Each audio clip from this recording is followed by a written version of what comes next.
I'm a big believer that most Dave Ramsey disciples are freaking losers. Like if you have to follow Dave Ramsey to tell you don't drink cappuccinos and lattes and that's how you're going to make it in life, if you're thinking that small, you'll never be wealthy. Frankie and I have done our share of dumb shit when it comes to investing money, spending too much money, not making enough money. But I'd say on average, we've probably made more good decisions than bad. This episode is all about some of the dumbest things you can do with money, a lot of it based on actual experience or experiences we've seen of other people that we're close with. I will go ahead and lead this intro by saying we are not certified, we are not authorized, we do not have degrees in financial acumen. You take any of our advice, if you could even call it advice, as at your own risk, because these are just our opinions.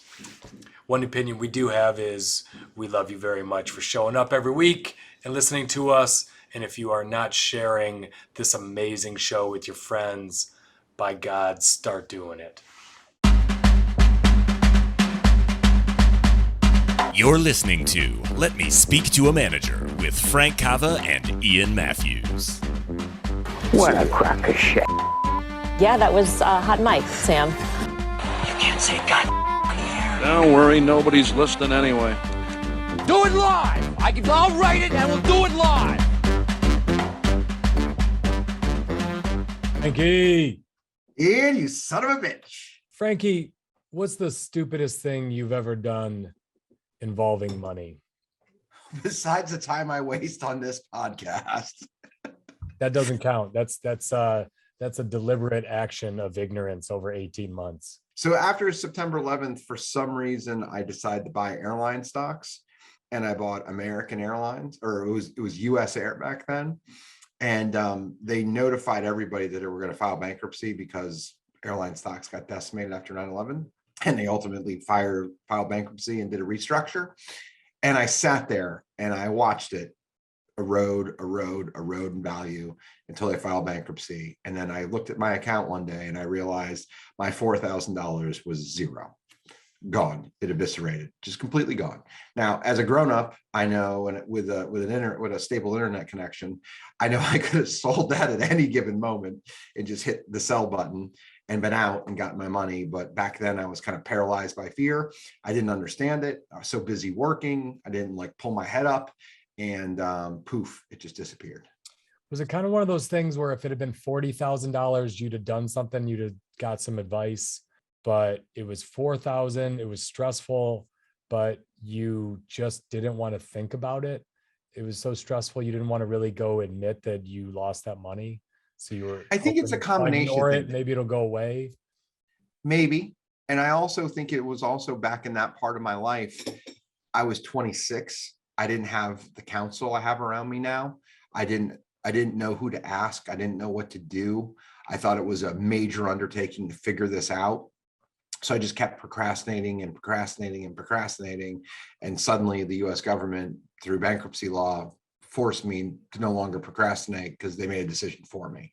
So what I would do now, I see this a lot, right? I have business, I have inertia, I have staff, I have counsel through attorneys or consultants or whatever.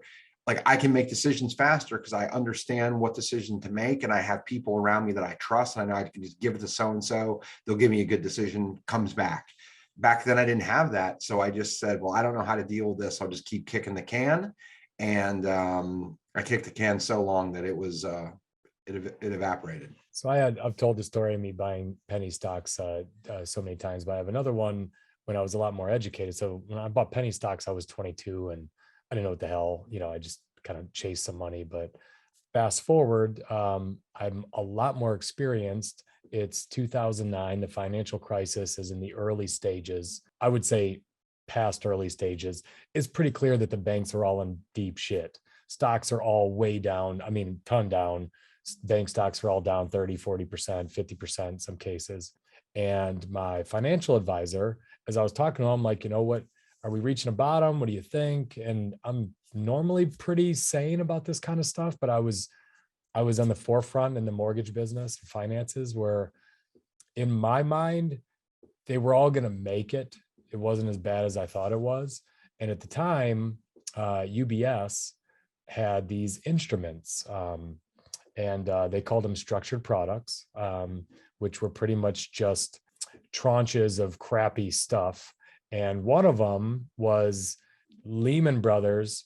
It was a 6-month instrument, and you had to put a certain amount in. I think it was $10,000.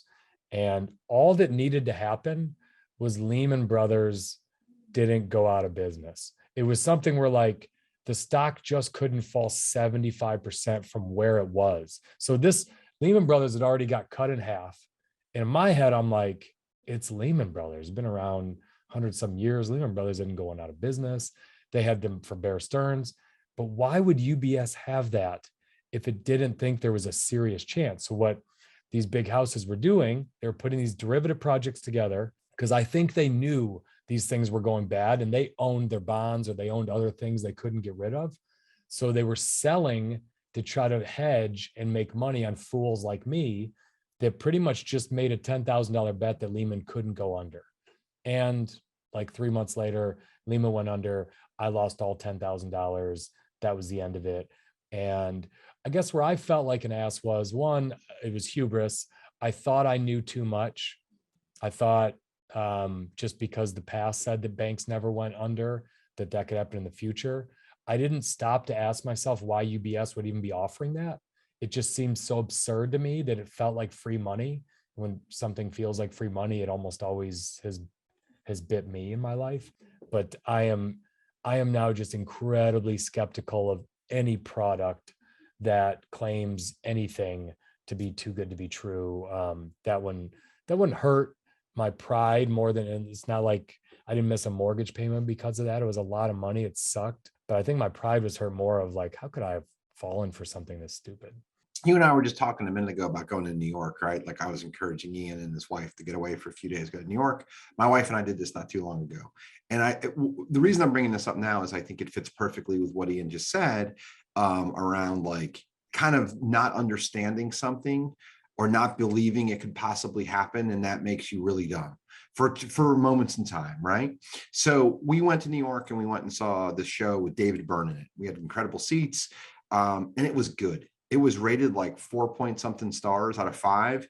Everybody said it was great, and it was just okay. And it wasn't great. So we bought tickets to see Music Man, which is with Hugh Jackman. And Hugh Jackman was like, I bought the tickets before the reviews came out, and they were expensive seats. And I remember looking at it and being like, last night was rated higher. It was shitty. I don't want to have 2 shitty nights. My wife agreed. I'm like, all right, we'll just sell them.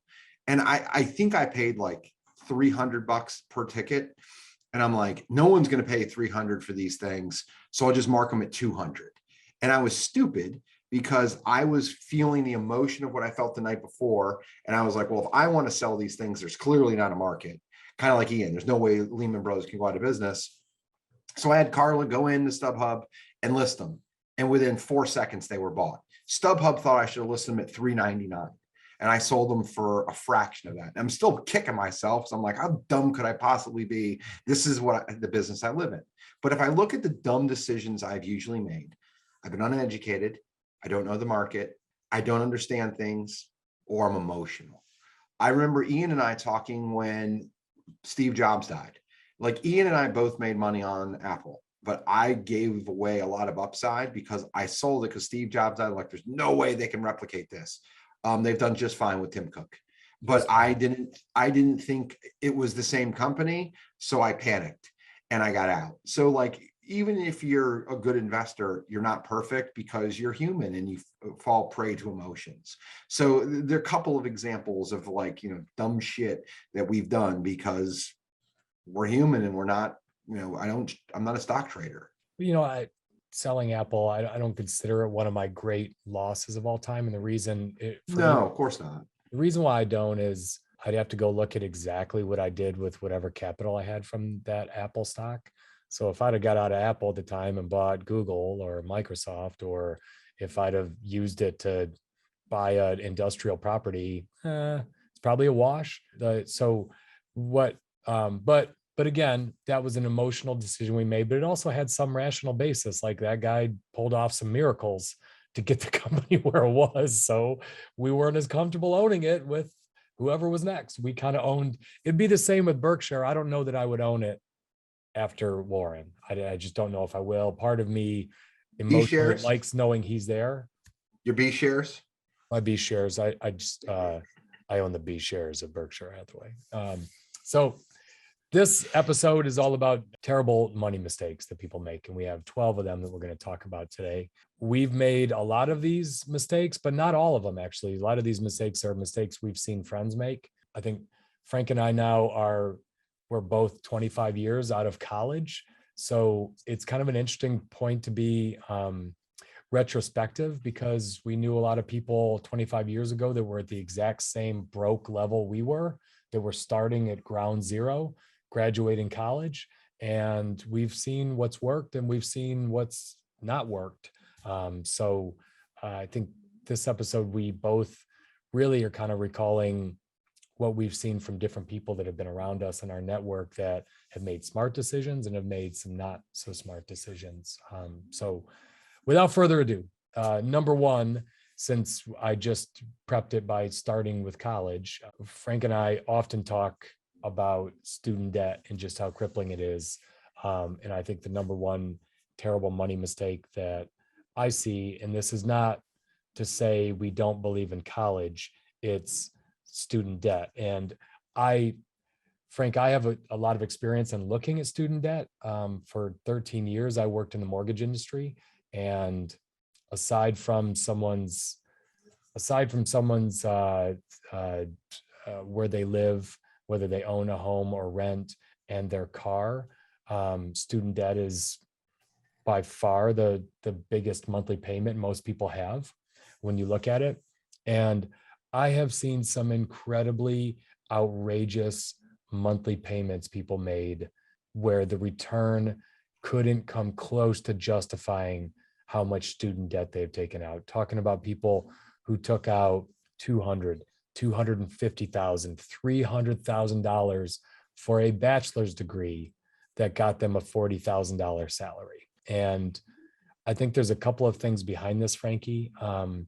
For me, one of them is people get overly focused on the prestige of a school. So we just looked at this beforehand. Frank was asking me questions just about he's getting ready to set up 529 plans for his kids, and was asking me how I set it up. And we really just started looking up, well, what's a 4-year degree cost at a out-of-state, good solid school? Like Frank went to Florida, great school. I went to Purdue, another great school. And they're actually both very similar. We looked it up as about $28,000 a year, tuition and fees. Then you got to throw in housing if you're living out of state, books, everything, how to eat, right? And you could take out all the student debt you want on all that. You can use student debt to buy your clothes at school. You can use it to go out and have a great time.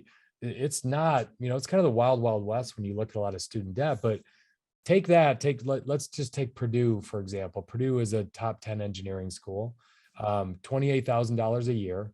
Stanford, a little bit higher ranked in engineering, but comparable schools for engineering, at least, is double, $55,000 a year. So you're paying twice as much, and you're probably paying more than double for living expenses in California versus the middle of nowhere, Indiana. So twice as much to go to school at Stanford as Purdue. But here's what's wild, Frankie. The starting salary for someone, the mean starting salary for someone at Stanford or Purdue with a computer engineering Bachelor of Science is $87,000 for Stanford and $85,000 for Purdue. So you could rack up twice the student debt to make $2,000 more annually in salary. And it's not even as if 10 years later, it's still comparable within $5,000, $10,000. It's not like over time, the Stanford degree gets you farther. Same, we looked it up. Harvard is up close to $60,000 a year. And I would argue you're not doing that much better with a Harvard bachelor's than you are Florida. So some of it, I think, is prestige. But another part of it is just people rack up a ton of debt and just live the life for 4 years. They're spending on things that aren't even related to going to the school. What state is Purdue in? Indiana. There is a premium between Indiana and California, I'll just say. Now, especially, you'll know where that extra money went December through February. But to Ian's point, like, you have to look at it prudently, right? So I'll tell kind of three just follow-ups on this. First, there's a woman who works for me. I won't use her name. Very, very practical. She's from the Midwest. She went to an affordable college. She did not use ego. She did not do those things. And the only way she could get through college was by taking on debt. I don't think she overspent with her debt, but it was one of these things where she has it. We were having a candid conversation, and she's, mid-30s, and she's about to finally pay off her debt. Like, to me, that's just a flawed system, because this is a prudent person who didn't do crazy things, and that debt still is weighing them down. That's kind of one. Two, I'm born white male in America, which Warren Buffett claims is a lottery ticket. Second lottery ticket, my parents were smart enough to do what was called the Florida prepaid program for me. We didn't have a lot of money, and they paid for it before I graduated high school. They started when I was in middle school, elementary school, and they paid like a little bit every month. And by the time I got there, they got me through school with a fraction of the cost. And I left college. I had a job, but they helped support me, and they helped with this part of with tuition. But I was able to come out with no debt, which I didn't have a huge nest egg of any sort, but I didn't have drag. So when I came out, I was able to just earn and save and didn't have to worry about these other things. The third thing is my wife. We've been together now for over 7 years. She graduated from Georgetown with a PhD 9 years ago. So when I met her, she was 24 months out of grad school. And she acted like it. She was really, really, really, really cheap.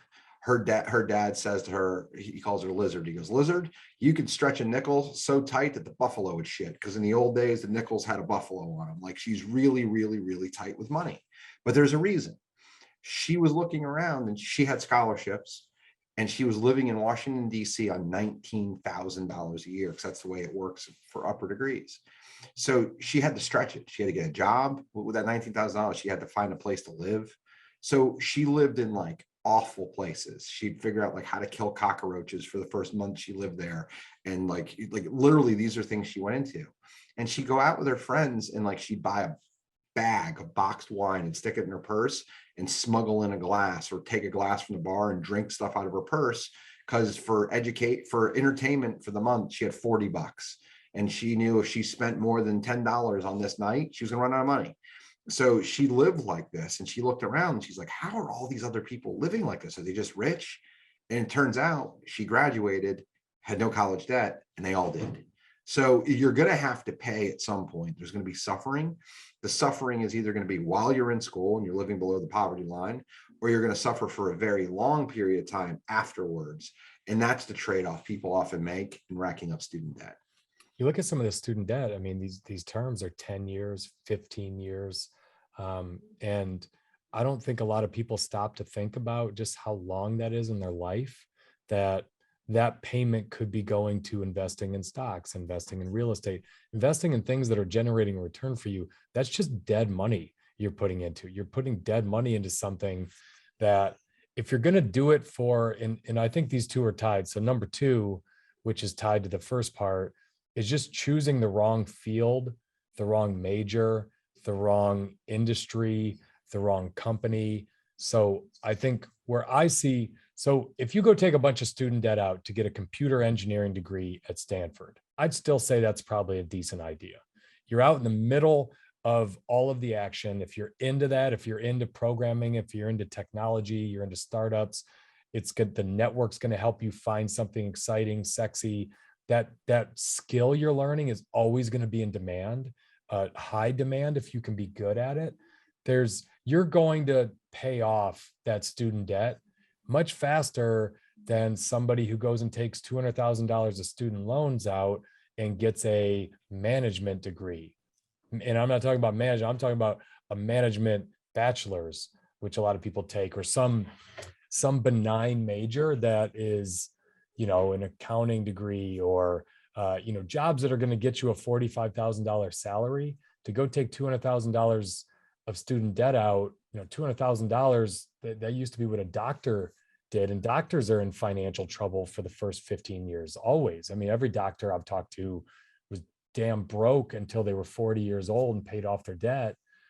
So I don't think the average kid going to college gives enough thought to their field, their major, their industry. And I know it feels like a really big decision to have to make so young, but tough shit. If you make a bad one, it's going to cost you for the next decade of your life. I've used this example before, but my wife is somebody who is a perfect stress test for this to me. She is an academic. She's a professor. Her friends are professors. In many instances, their spouses are professors. These are smart people. Their SAT scores beat my SAT scores by a couple of touchdowns. These are really, really smart people. But in some instances, they don't make good choices. And I'll give an example. There's someone we know, friend of friends, who decided to spend hundreds of thousands of dollars becoming an Africanist. And for those of you that don't know what an Africanist is, because I didn't, it's basically someone who's an expert on parts of Africa. And I made the stupid mistake of like African Americans. No, Africans, like literally people living on the continent of Africa. And he's a white guy from America. And he got a degree in becoming an Africanist. He can't find a job anywhere. And he's tried. He's tried in Chicago. He's tried in Boston. He's tried in DC. It's incredibly hard to find a job because who's going to hire someone who's not an African to be an Africanist? It's so like you don't have, like what it is. And like what I kind of got lucky with, what I saw was I'm a construction kid. I grew up in construction and I went to school thinking I could become a doctor because when you're a construction kid, your construction parents teach you that rich people are doctors. So go be a doctor. But I was too stupid to be a doctor and I wasn't any good at it. And I sucked at chemistry. So I didn't continue the farce. I got honest really fast. And I said, I'm a construction guy. They have an incredible college here for kids that are good at construction. And I asked them, like, how do most people pick this major? They're like, they usually come from construction families. I'm like, oh, that's me. And what I did is I leaned into what I was. And what happened is inertia followed because I started to do things that were serving who I am. And it was true to who I am. I got a degree from the University of Florida, which is a top 10 public education in the US. And I got a degree in something that serves me, that I'm passionate about, that I'm good at, green shoots. And what that did is I was still broke at 20, but it started to snowball into something else. And I can say, having gone to Purdue's a very demanding engineering school, and it was hard. It's hard to get an engineering degree. The classes are much harder. It's a lot of math. It's a lot of sciences. It's detailed. It's concepts. And there's more homework. The tests are more difficult. And I had a lot of guys in my fraternity that, dropped out of engineering school and took easier majors, and they had a much easier time in college. They just did. They had more free time than me. They had more fun than me. They went to more parties than me. And, it was time for me to graduate. I had 100x the opportunities. I had every major company beating down my door, reaching out to me. I wasn't, you just click a button and say, I'll go to that interview, and you were in. And a lot of them had to go take these full commission, crappy jobs selling computers. And I can tell you, it set a lot of them back 5-10 years where they were kind of wandering around aimlessly job to job because they took these real generalist majors that didn't give them any one specific skill and wasn't in particular high demand. And the ones that had student debt, it really set them back financially. So I think top 2 mistakes right there that we'll just start at your youngest is don't rack up more student debt than you absolutely have to. Don't get too caught up in prestige, and focus and pick the right major. And that means pick a major that's hard. If the major is easy, you're not going to get a good job. There's no point in you going to college. That's not going to be in demand. Pick a demanding major, tough shit. It's harder work, put more time in, because companies aren't stupid. They know the easy majors. They know the hard majors. I'm going to say something else. If you look around and you're mostly around football players, you're in the wrong classes. Now at Florida, we were required to take a couple of these type of general ed classes. But if that's your major, you're in the wrong place. Like I remember there was like, you know, paper ball wars or paper airplanes flying through rooms. Like those aren't the right spots. And although the construction degree that I got was something I was set up to do well at, it was hard. It was a lot of work. And it gives you on the back end, most people listening to this are out of college, but if you have kids, what's the network that comes with it? Like, what's the job fair look like when you have a degree from engineering from Purdue, or you have a degree from University of Florida's building construction department? How many people show up? What's their placement rate? Those are things that you ask questions about. And those are things that can steer you in the right direction. If you're going to make an investment, look at what's the payoff. Mistake number 3, screwing around too much in your 20s. I think it's easy to say 20s should be your funnest decade. You've got your most freedom, you've got your most healthy, able body, all of that. And I don't begrudge anyone that has a lot of fun in their 20s. I had a lot of fun in my 20s. That's not even what I'm saying. But I think if you take that to the extreme of worrying about your work-life balance before you have kids, before you have real responsibility, where you're taking long breaks from work, where you're living abroad, where every Sunday is, party time, going to brunches and partying so that you're not your best on Monday. You're not going for big promotions because you know that it's going to mean more work. If you do all of that, you're going to work a lot longer into your life. If you blow off your 20s when you should be learning, growing, moving up, taking on new challenges, you'll be behind in your 30s and you'll be behind in your 40s. And then when you're having kids, you're going to feel pretty guilty that you didn't work hard enough. You're going to feel like you were selfish. And it's just hard to make up for a decade where you have the energy to work the hardest you'll have of any decade of your life. I had more energy in my 20s than I clearly do in my 40s, period. And if you don't take it serious, you're going to pay for it from a wealth perspective. There's a couple things I'd like to add here. One, I remember being in college and realizing I was going to work with construction people. Construction people are hardworking, blue collar in most instances, just go and do. I'd always had a dream to go to Australia. I always did. And the University of Florida had a study abroad program with a school in Sydney. They would send 6 of their students, we'd send 6 of ours. A friend of mine chose to go. And 2 things happened when he went. He had a great time, of course. He loved it. It was incredible, he said. But the 2 things happened was they had a grading system that was different, and his grades dipped drastically. So he went from like top of the class to middle of the heap because of this. And secondarily, everybody he interviewed with was like, why the fuck would you go to Australia? And he's like, well, I want to study abroad. He goes, you going to work in Australia? They're like, no. So he found himself as an outcast in a world of people who have never been and have no desire to ever go to Australia. And I thought he was a jackass for going to Australia. So his grades weren't great, so he wasn't top of the class. And he couldn't relate to people because of the fact that he made these changes. What he was hoping to be a positive ended up being something he had to defend in every interview. Yes. That's interesting. And really interesting, right? The other thing that I've learned is this. If you do it right, your 20s, you gain the skill. So in my 20s, it was construction.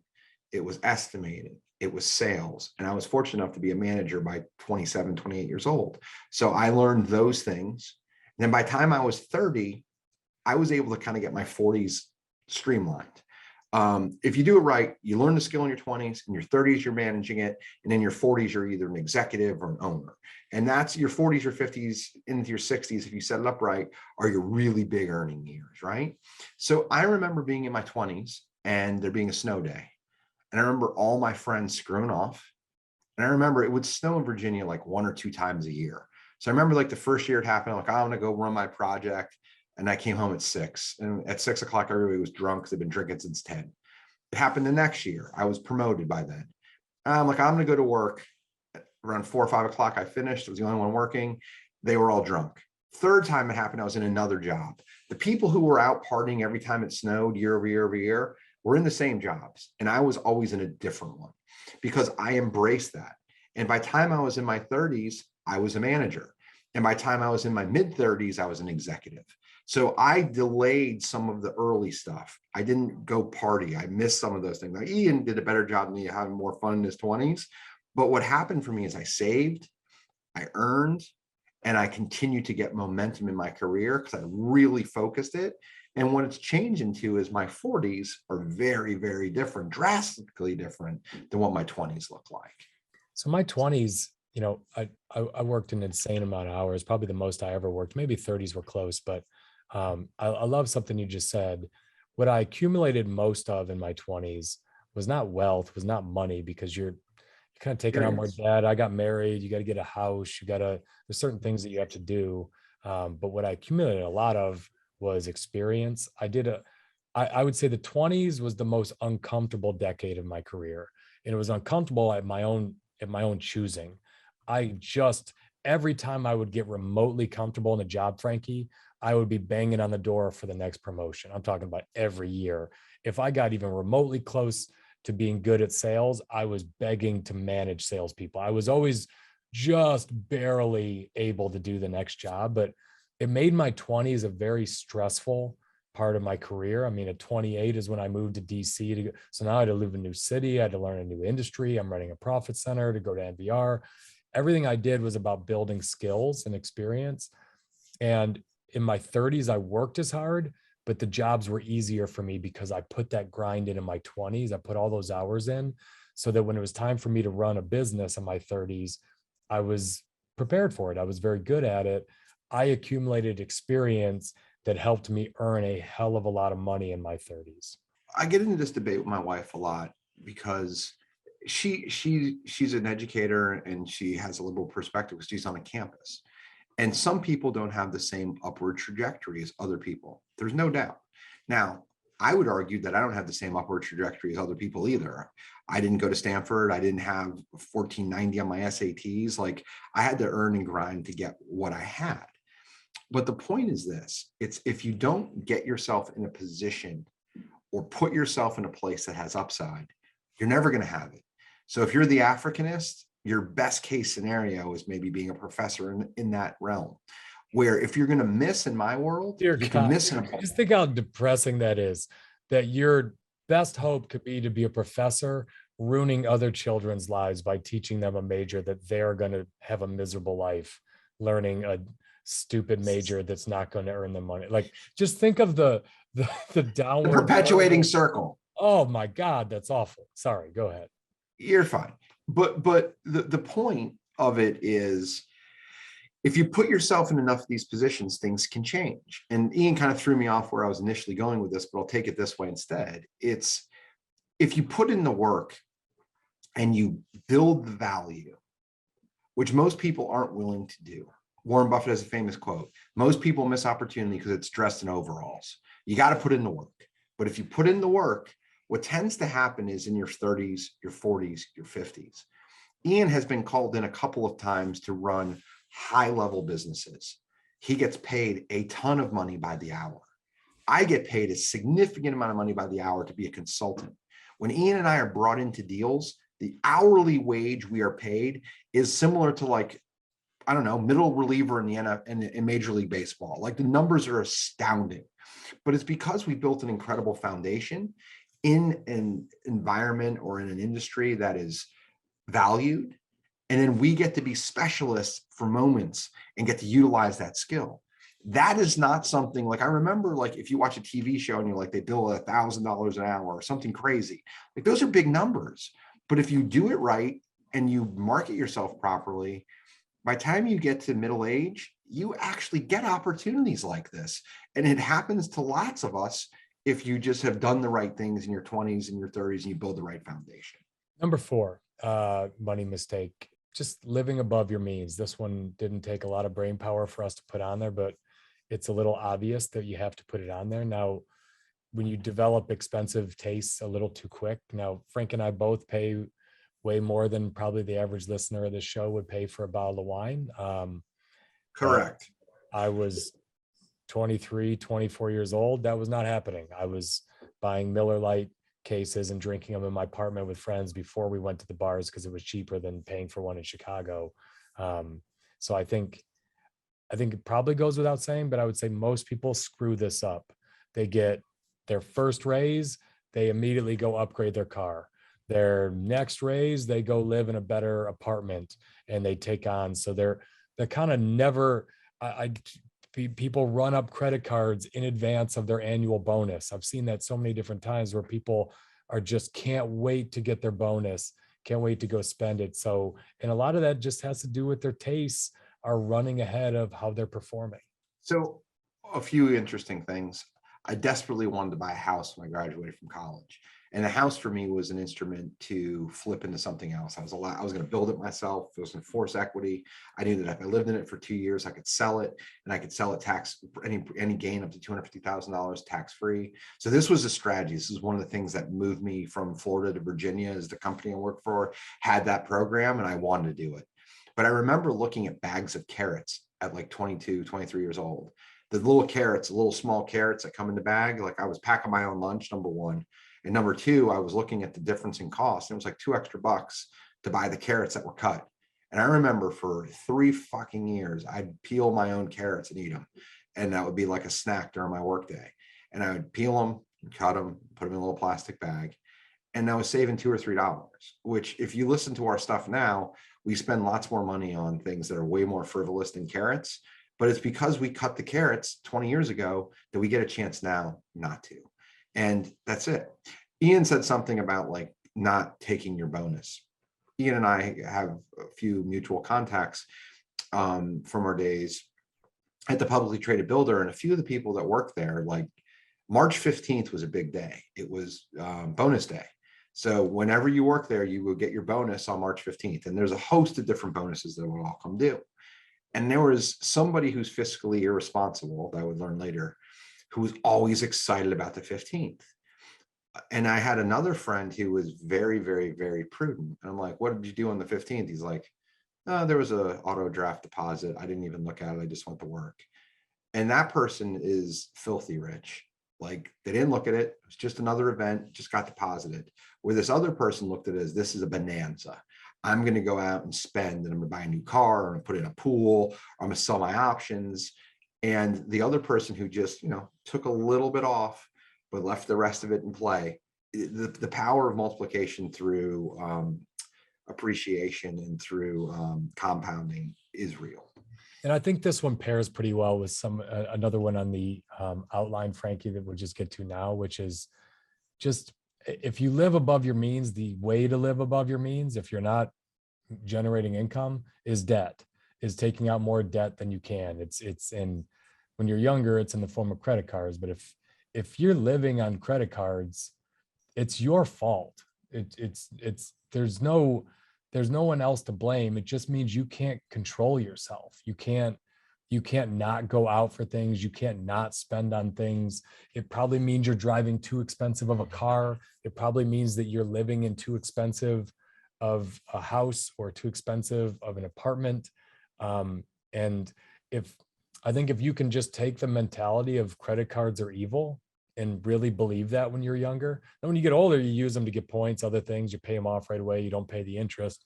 But if you can take that approach when you're young and in your 20s and 30s, I always was scared of credit cards. I was just always very adverse to them. And, when I lived in Chicago, it's an expensive city. I lived in some absolute dumps, Frankie. I mean, I just lived in dumps, and I had the same company Taurus. I didn't have a car. It was part of the thing I liked about GE is I didn't have to own a car.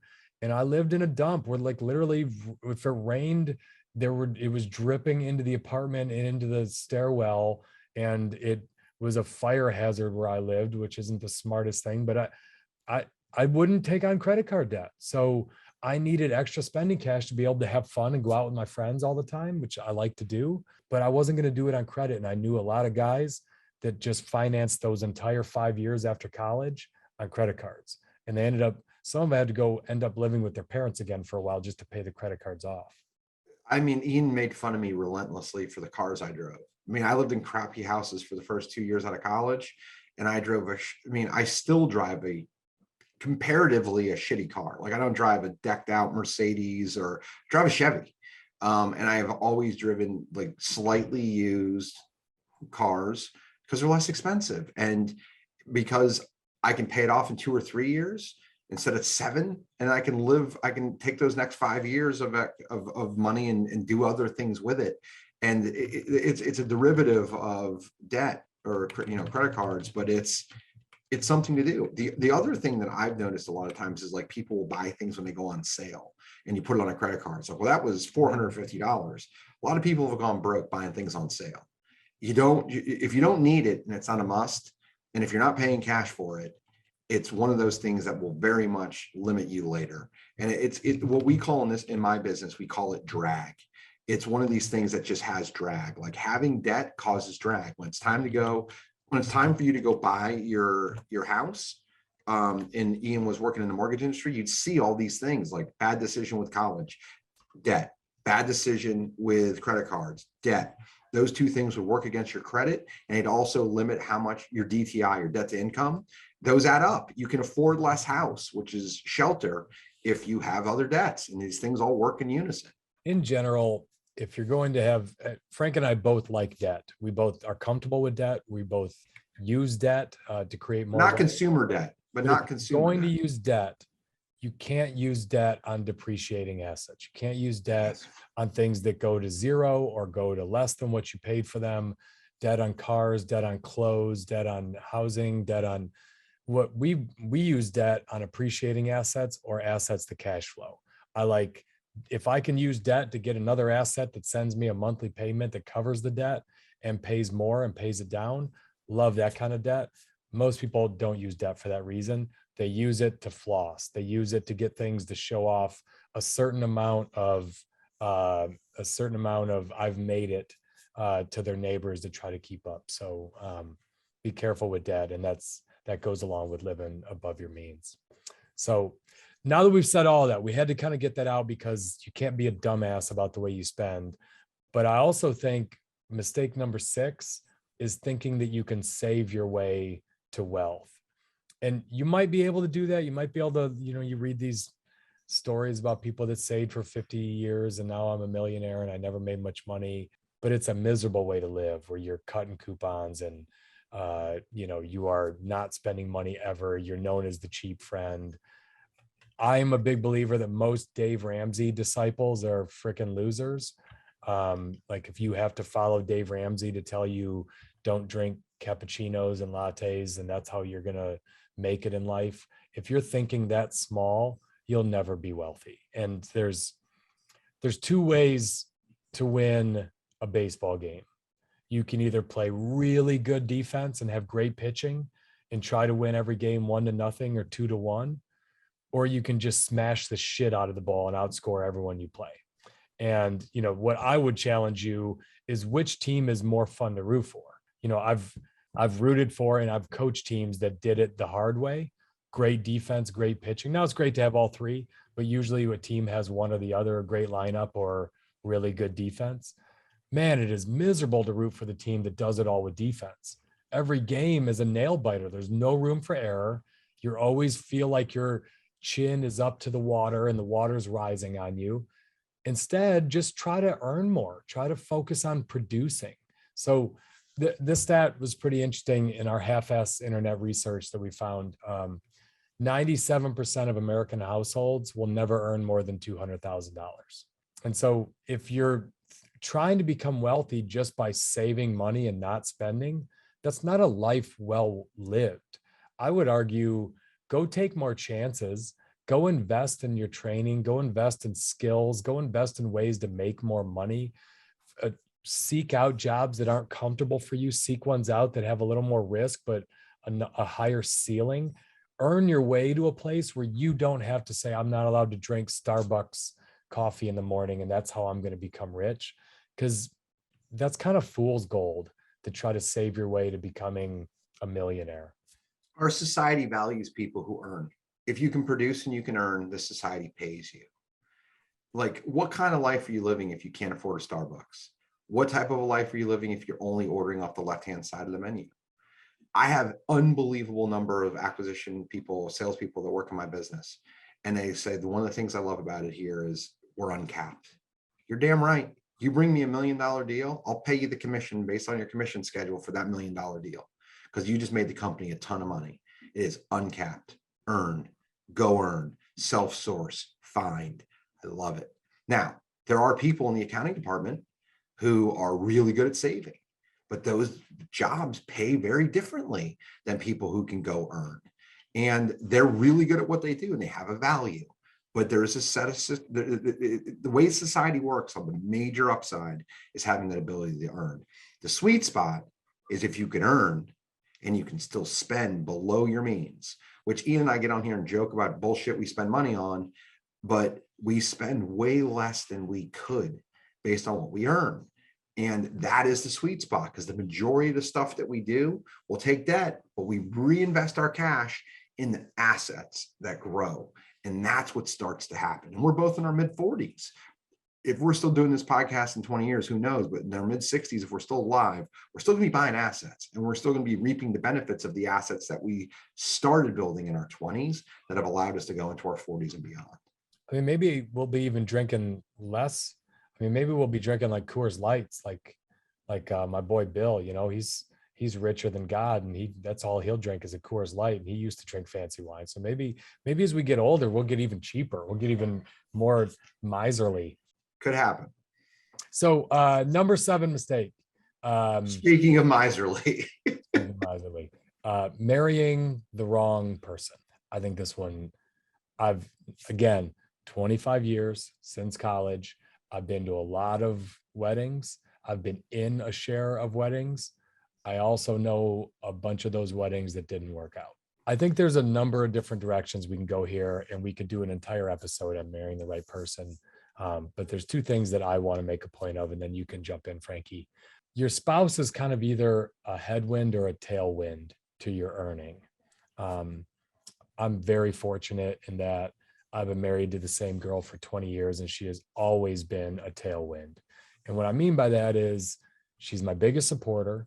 She believes in me. She's very encouraging. When I'm not doing well from either an earning standpoint or a career standpoint, she doesn't downgrade me. She doesn't, like, she knows when I need a pump up. She knows when to be positive with me. And I'm not someone that needs a lot of that, but she's just really good about that. I've never had a very stressful time at work and had to come home and deal with nonsense and negativity and finger pointing. She's just incredibly positive and uplifting and believes in me. And that's about all I need, is that my family really believes in me and it can do it. And so I would say it's obvious when someone is married to someone who is the opposite. It's obvious when they work for you, when you talk to them and you hear the way their spouse talks to them, that they've married the wrong person from a wealth perspective because they don't have that kind of support. And I've managed a lot of people that have gone through some tough divorces, and I can assuredly say those people were not too productive while they were going through those ordeals. And that's just the support part. That's just the earning potential. You go through a divorce, if you're the higher earner, you're going to pay 30% of what you earn in a year for as many years as that state deems. You're going to split all of your assets and start all over again. For some people I know that are wealthy folks, the financial pressure of a divorce is incredibly brutal. Just how far back, I mean, it can knock a decade off of hard work in your career that you feel like you're starting all over again. So Ian made a note in here, which I'm looking at, and it talks about getting married later. I don't know if I was ready to get married in my 20s or my 30s, and I certainly didn't find the right people. I had a long-term relationship in my late 20s and to my mid 30s. And what I found in a spouse is someone who gets me, someone who supports me as much as I'm able to support them, and not financially, just through emotional and talking and like not second guessing. My spouse is very stable and balanced. If something's stupid, she says it, but when she says it, I listen, because she doesn't say everything stupid. And I kind of said this when I got a second ago about second guessing. I was in a relationship where I was constantly being second guessed. I was being second guessed if I was being faithful. I was being second guessed if I was working late. What was I doing? Was I out doing something I shouldn't be doing? Like it's debilitating. And it's one of these things where you just can't thrive if you constantly have a regulator or a governor on forward progress. So Warren Buffett has a and again, unnecessarily. Like yeah. I have a lot of friends that should have been second guessed, like on those kind of things by their spouse. But Frank wasn't one of those. Like the only thing Frank should have been second guessed on is whether he ate the last piece of cheesecake in the refrigerator. Now that's a legitimate thing to second guess Frank on, but the infidelity thing is pretty crazy. The last night I got into an argument with Ellie over, did you eat the last crab cake? Like, I was gonna eat that for dinner. that shit's I real. told you. I know you well. All right, let's go. Having kids. Yeah. So don't again, what Frank just said is really important. Just because all of your friends are getting married at 25 doesn't mean that's right for you. Just getting married is not some checkbox. Getting married to the right person is everything. And all of Frank's best friends got married, and Frank didn't find the right person. So he waited. He didn't feel that pressure to marry the wrong person. He waited. And I got married at 25. He got married at 40. Both worked for us, but we found the right person. And I'll tell you this, I did feel pressure. And like I would get invited to weddings, and I get invited to parties, and I get invited to all these things. And I had like, if you have 2 dates for a party, you don't have a date. If you have 2 dates to a wedding, it's like 2 starting quarterbacks. You don't have a starting quarterback. Like when you're in your 20s, it's okay, because there's still single people at weddings. But by the time you're 35, like you're hanging out with other people's kids, and it gets uncomfortable. But I'll tell you this, it's kind of like living uncomfortable in your 20s. I'd rather be uncomfortable and broke at 20 than uncomfortable and broke at 40. And I didn't find the right people that were allowing me to drink coffee when it was one of those things. It wasn't a sacrifice later. It's a get to do later, because I didn't make the wrong choice earlier and I hadn't found the right person. Number 9, that goes along with marrying the wrong person, is just having kids at a time of serious money uncertainty, or if you're already in an unhappy marriage. It's not going to make things better. Having kids is really expensive.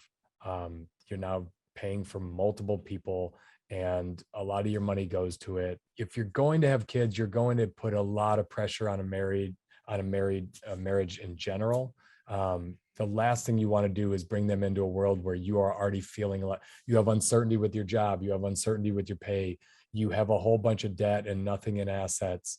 Adding kids to that is going to make your life very stressful, and it's only going to put you a lot more behind. It'd be better to try to figure that out with your spouse. How can we get ourselves into a better financial position? And I think a lot of people, just like people that get married because other people are doing it, I think there's a lot of married couples that feel pressure that we should be having children when they're not ready to, and it hurts them over the next 20, 30 years. I had this myth that if I had a wife and kids, my life would get easier when I didn't have kids. And what I was desperate for was a support system and a family and like my own home team. Those things come with a spouse and children, but what doesn't come is ease. And what I've learned is whenever you add other humans, things get more complicated. So they're wonderful, but it's not like you're going to get spare time. And it's not like you're going to be able to have like all this peace. What comes with it is they're forever. Like I remember being in college and I had a friend who was already married, and he's still married. He was a couple of years late getting to college. He had kind of started his life first and came back to college. And he told me, he's like, yeah, we're not going to start having kids yet because they're around for a long time. And I kind of thought that was like a selfish perspective because I was like 19, 20 and he was like 25. Like, why would he say that? But then I unpacked it. And he's right. Like he wasn't ready to have kids. He was in college. He was 25, still in college, but like kids are going to be around for 2 decades. And it's something you've got to go into willingly, ready to go. And you got to understand like that's got a long tail. So if you have other things you need to accomplish, you need to do those things first before you get into kids. And here's a great example. Like you guys were married, what, a decade before you had IJ? Close, maybe 8 or 9 Very years. close. Yeah. Yeah. Very long time. Like, and you guys could have done it earlier. You just chose like, we want to go live and now we're ready. But it would have been stressful. You think about if we'd have done it, I had kids while we were still in Chicago. I wasn't earning a lot. We were both working at the same time. I was trying to figure out, do I stay at GE? Do I go to MBR? If we'd have had them kids right when we moved to DC, I didn't know if I was going to stay in DC. I didn't know anything about my company, my industry. I didn't know how stable that was. So a big reason why we waited a long time to have kids, honestly, one, we were having fun together. We were enjoying it and we were young, but a big part of it was I wanted to be like, okay, I am rock solid financially to have kids right now. And so rather than rush it and run out and have kids at the same exact time some of our other friends were, to us, it was like, well, waiting a few years, we're going to be better parents because we're going to feel like we can give them everything. And we're not going to fight as much over money because money can become a real stress point in a marriage when you have kids. So All right, let's get into real estate. Number 10 and 10 and 11 are going to be two of them. But let's start with 10, which is buying a house when you're not ready. And I think there's a lot of different ways, buying too much house or buying a house, either way, it doesn't matter. Here's what I'll say. For 13 years, I worked for a large builder, third largest builder in the country. And at the end of it, we were doing 12, 13,000, 14,000 settlements a year. And 90% of those people got a mortgage through our company. So I got a chance to see all kinds of financial situations. And I would say at least a third of those customers, in my opinion, had no business buying the house they bought. And the reason I can say that is there's some pretty clear objective metrics that go into whether you give someone a loan for a home or not.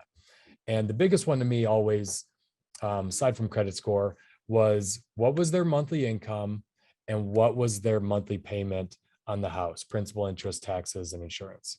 And then that's called a front debt to income ratio. And then the back debt to income ratio is all of your monthly payments. And so if someone made $10,000 a month, but they, including the house payment, had $5,500 of monthly payments, that would be a 55% debt to income ratio.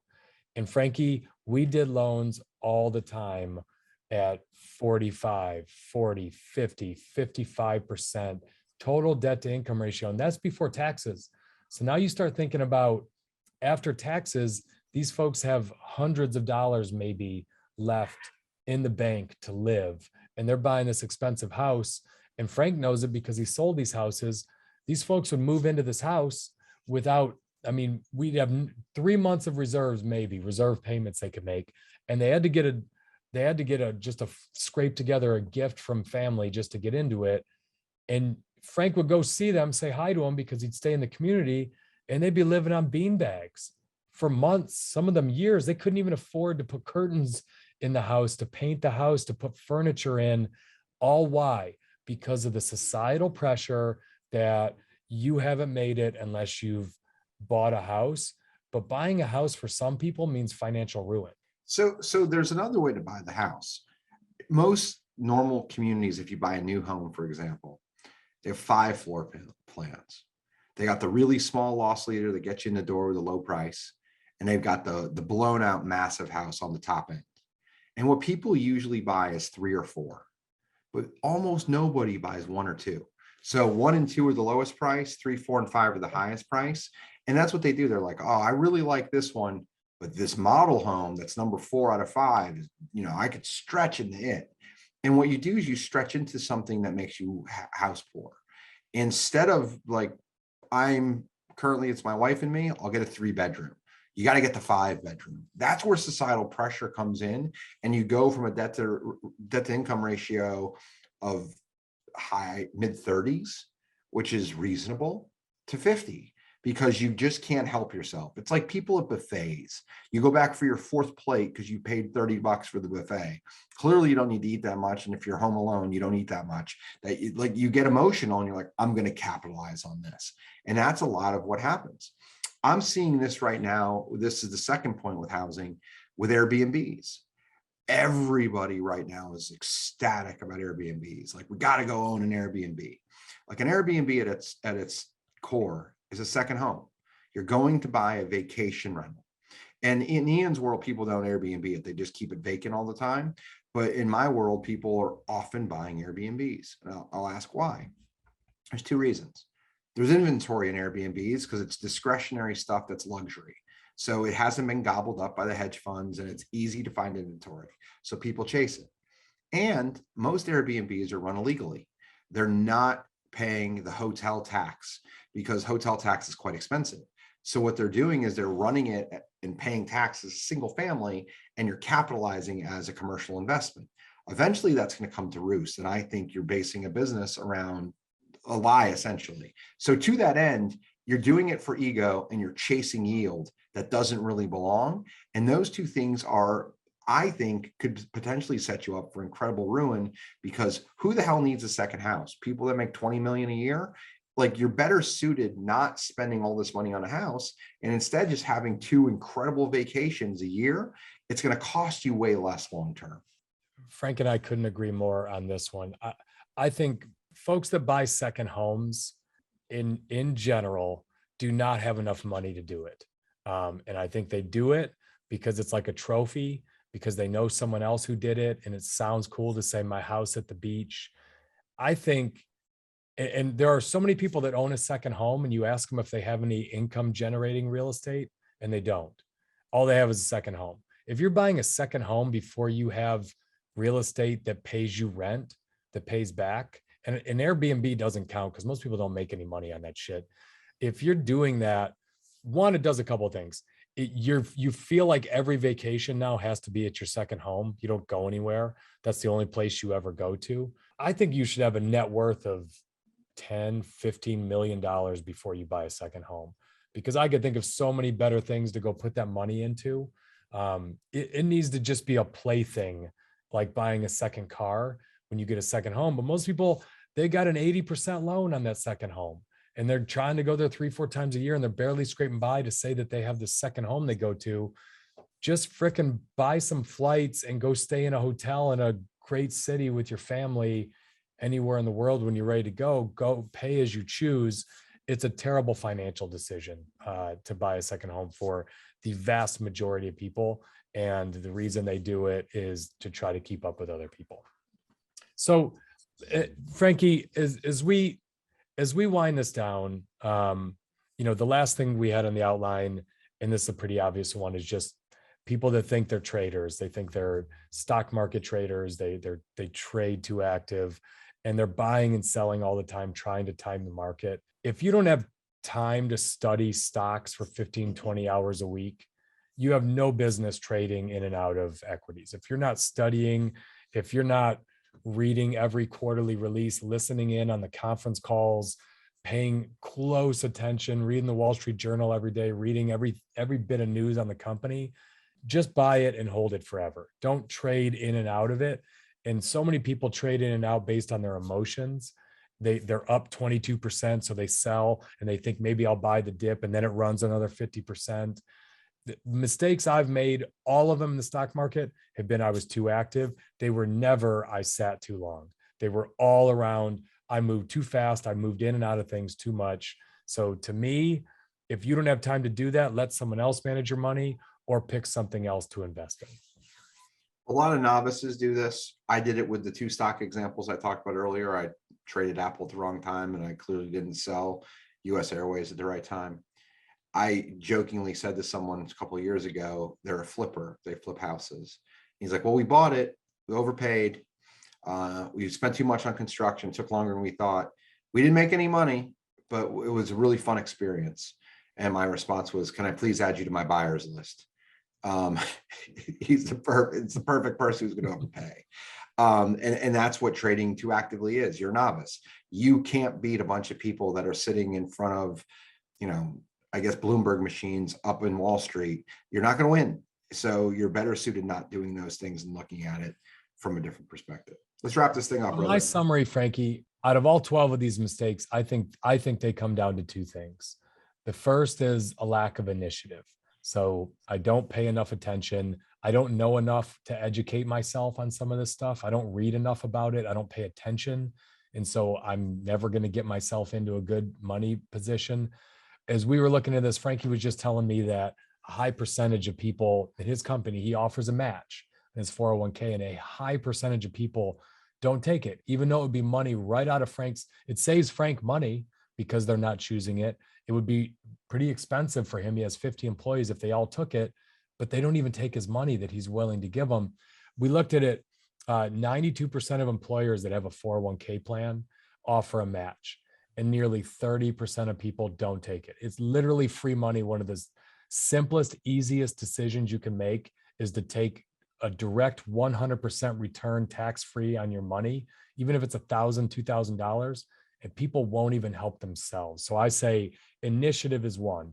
And that also gets back to a lot of the earning stuff we talked about. And two, it's ego, trying to impress people who really don't give a shit about what's going on in your life or what kind of car you drive. But you're trying to impress them with a nicer house, a nicer car, private schools, social spending.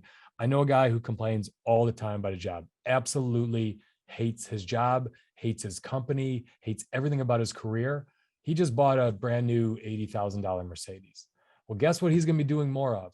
Working for that same shitty job, that same shitty company, that same miserable job. He doesn't even realize that his spending is driving him to do something that creates a lot of misery for him. If he just chill out on what he spends and not try to keep up with anything, he'd be saving more money, and he could go do a job that pays him a little less, where he has a better boss, a better company, a better culture, and a lot better balance. So I'll summarize it this way. I did